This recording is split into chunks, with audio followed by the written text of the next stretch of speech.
Alright, super friends, so here we are, back at the review bench, and I gotta tell ya, I wasn't expecting to be doing this one. Hiya Toys, to my surprise, recently sent me the ThinkGeek exclusive variants for Batman, Superman, and Harley Quinn. Now the packaging for all of these, I don't really think I need to go through it because you've already seen all of this exact same packaging with my previous Batman, Harley Quinn, and Superman reviews. They'll be linked down below, and also at the end of the video, you'll have the little videos you can click on, and you can watch those if you'd like. Only real difference being the ThinkGeek exclusive sticker they've slapped on the window. Other than that, it's all exactly the same as it was, so let's take them out. And here they each stand, out of their window box packaging, looking like a package of candy from the 1980s, or possibly the 90s. Cherry flavor, blueberry, and grape lime. Now each of these figures comes with the exact same accessories as last time too. Superman with the extra heat vision head and fists, Batman with the 4 extra hands, the bat grapple, and the 3 batarangs, and Harley with her bat hammer, 2 guns, 2 extra hands, and a knife. And they all come with this action figure stand. Well, they all connect together. They all come with the same action figure stand, just these ones are purple and that one's kinda silver, but there's no difference. So first we got the Superman Red, the variant, because you can pick your own colors in the game, I think is pretty much how it goes. You can pick, you know, I've never played it, okay? I still haven't played it. But look, his cape can blow in the wind. But here's the original one. Here's the color of the original one. It's just like they've just completely rearranged the colors. Like the blue of the S is the exact same pretty much as the blue of the previous one. And the red, like they're very, very similar in color palette and tone. Red cape, red boots, blue boots, red S, blue S. They're also definitely different in the belt area. I mean, same sculpt, but where the red is on this one, you got the blue on this one. Yep. No difference at all in the body sculpt. The newer one is kind of nice in that the wash shows up a little bit more, and it brings out the texture of the sculpt for this figure a lot better than the previous one. And really, they did correct my biggest nitpick with the previous one.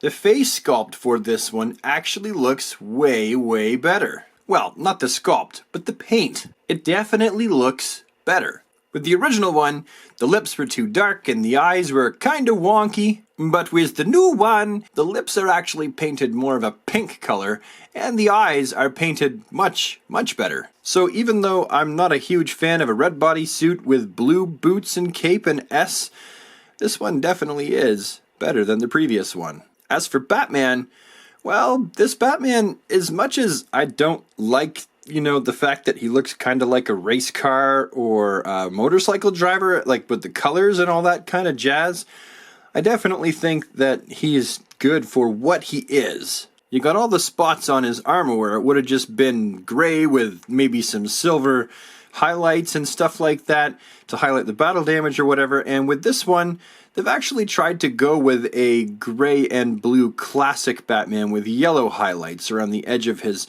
armor there, and on his gauntlets you've got some yellow. Some notable differences compared to the previous Batman and this one, the belts are actually definitely different. I mean, they're the same sculpt, but the previous one has a darker kind of bronzish gold and a darker grayish silver, while the newer one has a lighter gold and a much more silvery silver. Literally though, these are the exact same sculpted pieces. There's no difference. Another huge positive, though, in comparison to the two, is that the face paint on this Batman, on the face sculpt, is actually much, much, much better. With the old one, the eyes were kinda really sort of absolutely hideously wonky. But with this one, they're actually painted where they're supposed to be inside of his eye holes of his mask, and they're much, much tidier. And just like the previous one, he's got the cloth goods cape, and it's handled in very much the same way as the first release. Although I wouldn't say I like this look for Batman, he's definitely eye-catching. I'll give him that. And now we come to Harley, who, if you ask me, it's definitely more than just a little bit jarring to see this character not in red, black, and white. Her suit has always had some kind of variation of that, but this looks more like a Harley Quinn who's trying to cosplay as a sexy Joker. Look at me! I'm Jessica Negri Joker! I want all of the fanboys to lust after me as I sex up and gender swap all of your favorite male characters! Jessica, is that you? Kidding aside, the paint apps and everything for Negri Quinn here actually look really good. And I mean, it's always so important to remember exactly how small these are. I mean, this is how big she is in comparison to a Coke can. Now for the articulation segment, as I mentioned, I'm not going to do one because, I mean, we've all seen what these can do if you've watched my previous videos, and I'm also late with this review, so in the end, I just don't feel like it's worth my time or yours to bore you. So now that we've had a very simplified and basic look in comparison to what I would usually do on my channel